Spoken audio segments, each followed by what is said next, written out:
Action. কোরবানির জন্য খাসি কিনতে গিয়ে ভুলবশত পাঠা কিনে বিপাকে পড়েছেন এক যুবক।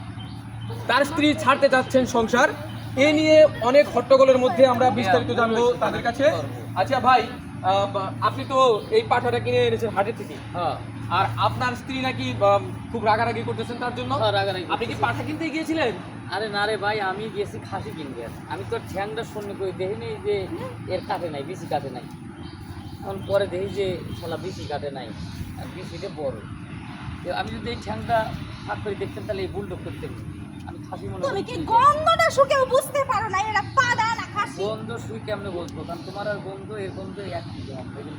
তার মানে আপনি বলতে চাচ্ছেন যে এই পাঠার গন্ধ আর আপনার স্ত্রীর গন্ধ একরকম? ওই হইলো আর বন্ধ নাই। আপনার স্ত্রী তো আপনার সংসার ছেড়ে চলে যেতে চাইছে, তাহলে এটা কি সমাধান দিবেন আপনি?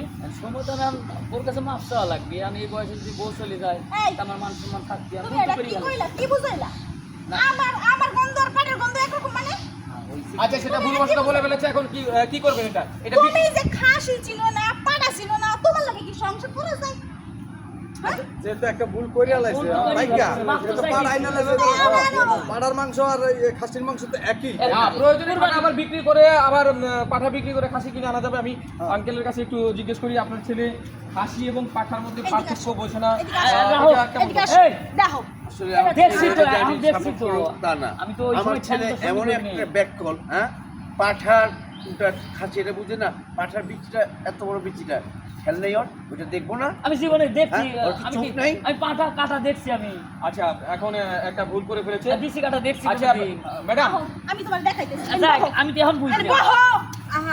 আচ্ছা, দেখাইতেছি। এই, এদিকে আসো। অভদ্র মহিলা সাংবাদিক রয়েছে। আচ্ছা শুনুন, আমার আপনাকে টাকা গেছে এখানে। আপনাকে দেখাতে হবে না, উনি যে ভুল করেছে উনি নিজে বুঝছি সংশোধন করে তো। নেবেন। এই খাসি প্রয়োজনে পাঠাটা বিক্রি করে একটা খাসি কিনে আনবেন। না, আমি এটা তো কোরবানি করবো। আমি মনে হচ্ছে না আল্লাহর রাস্তায় যদি কোরবানিতে পাঠা কোরবানি হবে, পাঠাও তো কোরবানি। পাটা কুরবানি দিবি? পাটা কুরবানি দিবি? পাটা কুরবানি দেয় হিন্দুরা, আছে কালী পূজাতে পাটা কুরবানি দেয়। আমরা কি তাই করব? আমার কথা হলো, আপনি আপনার স্ত্রী পাঠা পছন্দ করছে না, যার জন্য আপনি খাসি কিনবেন। প্রয়োজনে পাঠাটা বিক্রি করে তারপরে খাসি কিনে কোরবানি দিবেন। আচ্ছা হইলো, আর আপনি যখন কইছেন একদম সম্মানিত ব্যক্তি হইলো। আচ্ছা, আপনার স্বামী যদি পাঠাটা বিক্রি করে খাসি কিনে, তাহলে তো আপনি এই সংসারে থাকবেন। তাহলে থাকবো, কিন্তু হে মানুষ কিনবে না। কিনবে না। কেন? এই আব্বা, এই আব্বা। আচ্ছা আন্টি, আপনি আপনার ছেলেকে বুঝিয়ে এই বিষয়টা সমাধান করে ফেলুন। দেখি কালকে হাটের দিন তো এই পাঠাটা দিয়া ছেলেরা আবার হাটে পাঠাই দেবো, এটা বেচে আবার একটা খাসি আরে এটা গন্ধে মনে করেন এলাকা তামা উঠবে, এটা কত এই সিলে তো মানুষও ঘুমাইতে পারতেছে না। এটা কোনো কথা? আচ্ছা ঠিক আছে, পাঠার হচ্ছে সহজাত প্রবৃত্তি। যে যেরকম যে যার যেটা অভ্যাস সেটা সে করবে।